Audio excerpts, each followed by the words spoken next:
In March, we'll have the rotation, and a lot of current decks are going to change in a pretty big way. While some decks only lose a few cards, others are going to completely disappear. In this video, we're going through every relevant deck to see what stays in standard after rotation and if those decks still make sense. That way you know what's going to be safe to craft and which decks are likely to stay playable. I'm going to be covering all decks with at least 1% play rate, plus a few that I think are interesting to look at. With the rotation, Wisbank's Workshop, Perils in Paradise and the Great Dark Beyond will be rotating, plus a few cards from the event set such as Bob, depending on when they were released. Also, the core set isn't announced yet, so there might be a few more changes with that. Now let's get started with the very first deck, the most played deck right now. It is Imbue Rogue, and as you can see, it's not losing too many cards.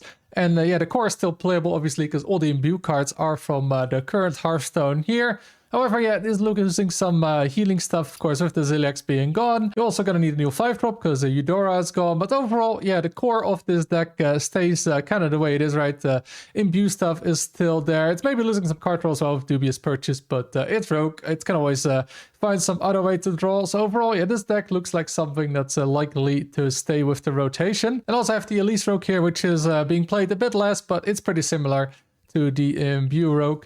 And yeah, Creature Madness is staying, important for that. The Shaman is staying, Shaladosil, Opu. So those cards are staying. And of course all the early game stuff and Elise is staying. So yeah, this deck looks like it's going to survive the rotation as well. Although it is losing again the Ziliax, and that can be a pretty big deal for Rogue. Because now Rogue can actually recover from being low on health and having good removal with the Ziliax. And then you can Shadow Step that, or even steal it with one of the many cards that can steal it. But after rotation, yeah, that's gone. So that will be a pretty big weakness, I think, going forward with Rogue. Then we have the Blood and Only Death Knight, and I think this one also isn't losing too much, though it is losing a lot of actually late game power, as you can see. We don't really have many strong late game cards here. No Marin, no Ceaseless, no Ziliax again. Yeah, all the decks are going to be losing Ziliax. And it's losing the Dread out, which means you might be lacking some corpses now in early game a little bit more. But overall, I think the core of the deck looks to be staying intact. So it looks like it's going to be a viable deck going forward, if it can kind of maybe solve that late game issue, or just going to be a pure mid-range deck maybe. And just forget about the late games, this pure mid-range deck, although it is losing that Foam Render here for that extra bit of damage that you can keep pushing. So yeah, it is losing the late game, but the rest of the deck kind of stays intact. And then we get to the Dragon Warrior, and if one deck is going to stay intact after the rotation, it's going to be this deck, because it loses pretty much nothing. The only card it's going to losing is this Gift Wrap Whelp, which does kind of hurt, because that is by far the best 1-drop, of course, especially if it curves into Peddler. But that's really it what it loses. So yeah, this deck pretty much just stays intact. And then you just have to find one other card for the Whelp, and that's it. So yeah, this deck will definitely survive the rotation. And then we have the Aura Paladin, and just like with Dragon Warrior, this deck is also not going to be losing a whole lot. What it does lose, though, again, is the Ziliax, or that late game healing to stay alive after you've played Galwin. And yeah, you can't cheat out Galwin as quickly as you can now. With Dorian, that's gone, so no longer you can go Mole into Dorian into Galwin like turn 6. So that's a bit slower, but yeah, the rest stays intact. The entire core of the deck is still there. The Galwin still just works the same. So yeah, I expect this deck to stay pretty good as well after rotation. And here we have the Quest Warrior, and as you can see, it is losing a lot of cards. Almost half the deck, but yeah, it is Quest, and the Quest is staying, so that's still there. The Murasant is still there as well if you want to combo that. However, the Ramp card is gone, the new Height, so that's a pretty big loss, because you need that extra mana to actually do that combo with Murasant and Time Warp, which means you might be playing Ysera now instead, but yeah, that's not ideal. That's way worse than new Heights. And besides that, all the late game is kind of gone as well. Like you see here, the whole gap between For Glory and then Dracorex. Yeah, no more Marin, no more Ham, no more Ziliax, Ceaseless. Those cards, all the control decks are going to be losing Ceaseless and Ziliax. So that is a pretty big deal. But yeah, the Quest is still there. A lot of removal tools, armor gain, Elise, of course, and the Wincon is still there. So this might still be playable, but yeah, it really depends on the other cards that they'll be releasing with the core set, with the next expansion, if yeah, you can fit that gap that is here right now. Then we get to Hagatha Shaman, and yeah, this is pretty easy. This deck will not be surviving. I mean, first of all, Hagatha is rotating, so you have to change the deck name. And besides that, yeah, you can see 2/3 of the deck is just gone. All the big spells are gone. The minions that copy are gone early on, so buffs don't matter. Yeah, pretty much this deck just disappears. Then we're going to the Cycle or the Broxigar Demon Hunter, which wants to go through the deck real fast and then go Broxigar Brewmaster, and then you have 36 damage by turn 10.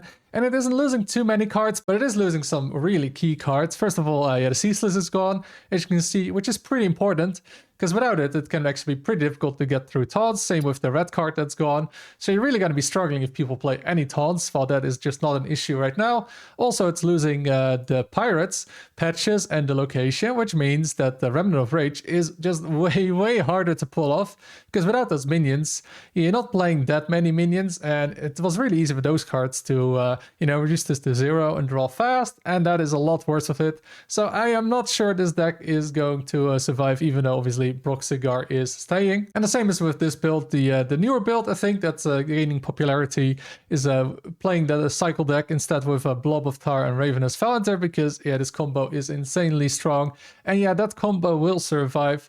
So yeah, expect to see more of this combo in the future, but it has the same issues as the other Broxigar deck, the other Cycle Demon Hunter deck, with losing Ceaseless, red card, and Pirates. And here we have the Protoss Mage, and yeah, Protoss is going away, so this deck will not be surviving whatsoever. All the Terran decks, Protoss decks, and Zerg decks will be disappearing with this rotation. And here we have the Toki Mage, which is pretty similar in a lot of cards to the Protoss Mage deck. And while you might be thinking like, yeah, Time Looper Toki obviously stays, Ysera stays, Elise stays. Yeah, I don't think this deck is really going to survive. I mean, it's already not surviving the current meta, but the big deal with this deck is that it has no more health gain, armor gain, after rotation. It's losing Shield Battery from Protoss, of course. It's losing Sleet Skater. It's losing Ziliax. So yeah, how the hell is this deck going to stay alive? That is going to be a mystery going forward, because it's already struggling to stay alive with those powerful cards, and those are all gone.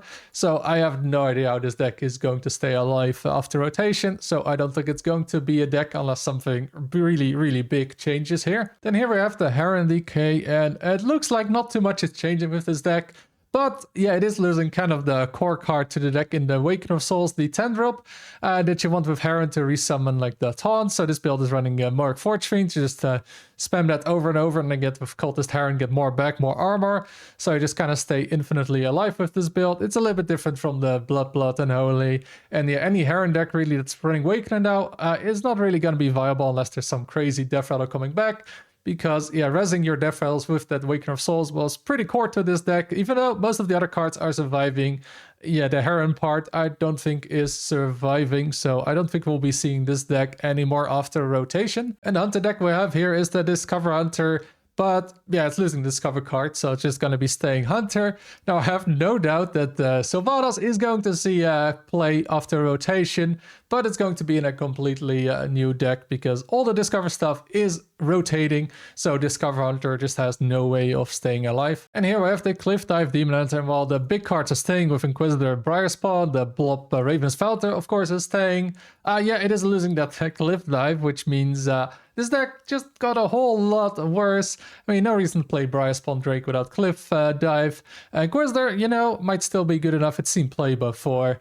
But yeah, the core of the deck is just gone. So don't expect to see any more Cliff Dives without a Cliff Dive in the future, unless there's going to be some other way to summon minions from your deck. Then we get to Copy Druid, and while the copy card is staying with the rotation, it's just losing all its win cons. There's no longer Aulonius to copy, there's no longer the Dread Deserter that with charge to copy, get an insane amount of charge damage, there's no longer the 8 mana card that gives you 8 attack, 8 armor to copy. The only thing that survives is a Briarspawn Drake, but the problem is then that you only have one location now, because also the card that copies the location is also going to be rotating, so you're just going to be stuck with one location, and that is just probably not going to be worth building your deck around. This kind of deck needs just 2 of these locations most likely, and with just one, this deck is probably not going to stay alive, although Jara I can definitely see being played, but yeah, this deck will need some significant changes if it wants to stay playable, and I don't really see that happening with the cards right now. And here we have the Aviana Priest, not the greatest deck right now, but despite its bad win rate, some people really like playing this, and after rotation, well, good news is Aviana stays. Bad news is kind of all the cards that make Aviana work are going to be rotating. We no longer have the 5 mana card, the Twilight Medium, that makes cards cost 1. So it's really hard to actually cheat this out early. There's no longer the Hunter location that you can also cheat this out earlier. The Champions of Azeroth, I think, will be gone with the rotation as well. So no longer you can go Antonidas into that. So I think the only win con you'll have is like the Medivh, the Achiash, the Great Staff, to then double the damage of some cards and then do something with that. I think that's the only way maybe you can do something. But it's going to be really hard to play that Aviana early. Priest just doesn't have the control tools really to make it work. And with all the cards that cheat out Aviana being gone, how the hell do you play Aviana early on? Which is kind of what you need to do, because Priest just doesn't do enough otherwise in the game. So yeah, I don't see this deck surviving rotation. And another Death Knight deck we have here is the Frost Death Knight. And well, maybe at first sight it doesn't look too bad, because we still have the Stitch Giant in standard, we have the Mirror Manipulator, right, the Terradex, the Remnant of Rage, those cards. Well, the problem you see here is that, yeah, pretty much all the early game is gone, right? All the 1-drops, 2-drops that you had, they're pretty much all gone. You have these, but they're not the strongest. And this kind of deck, right, this more aggressive deck, you really want those corpses, really want to be aggressive early on. And yeah, this deck is losing a lot of it. That doesn't mean it can't be replaced, of course, but yeah, we'll definitely need some good cards for those spots, because right now, yeah, it's just going to be lacking corpses. And if you're lacking corpses and just early minions, then Remnant of Rage is going to be worse. Stitch Giant is going to be harder to pull off, and then yeah, the deck is just not that good. So this is really one of those decks where, yeah, we'll have to see what kind of other early game cards this will be getting before we know if this deck actually stays playable or not. And here we have the Protoss Priest, and yeah, like I said before, a no Protoss deck will survive. And same case here with the Protoss Priest. And here we have the Warlock, and well, kind of the core is staying here. We have the Tutor, of course, the Egg, we got the Umbra, the Dissolving Ooze, those are all staying, so that is great for this deck. However, it's losing some very important cards. It's losing the cheap AoE, right, Table Flip, which made it really easy to clear the board and yeah, stay alive early on. And maybe more importantly, it's losing Eat the Imp, which did two very important things. First of all, yeah, draw those cards. You really needed to draw cards with this deck and not spend mana on hero powering, because you need to get that egg out as soon as possible. So you want to draw, get those cheap cards to kill off your egg, and then maybe you get more with the Archdruid of Thorns.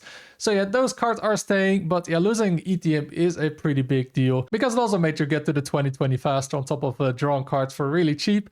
So well, yeah, the core is staying of this deck. I think it's going to be really hard to actually stay playable, just because ETM, I think, is such a core card to this deck that it might just be struggling too much now to draw cards, plus then having less board clears means that it's way easier to be overrun by aggro decks before you actually get to that 2020. So I'm kind of doubting if this deck stays viable after rotation. After Cycle Demon Hunter, here we have the Psycho Rogue, and this deck is going to be losing a lot of cards. First of all, it's losing all its damage, which means it has no other win con really. It's losing the Everything Must Go, so no longer you can cheat out early 4-drops. So unless this deck gets some insane upgrades to cover those losses, this deck just won't be playable after rotation. Then here we have the Zarimi Priest, and yeah, as you can see, it is losing Zarimi, so it's pretty hard to see this deck being playable. At least some sort of Dragon Priest, maybe that could be playable. I mean, we still have cards like this one, so maybe a more mid-range style deck could be playable, but Priest doesn't quite have the most amazing cards for Dragon Priest right now, so I don't really see that happening. I mean, Murozond, obviously you're going to be cutting without having Zarimi, and unless this deck is getting a lot of good other dragons, I don't really see a Dragon Priest being playable after the rotation. And here we have the Starship Rogue, and this has seen some play sometimes and less other times, but after rotation it's obviously going to see no play, because all these Starship cards are going to be rotating, so there's no chance this deck will see any play anymore.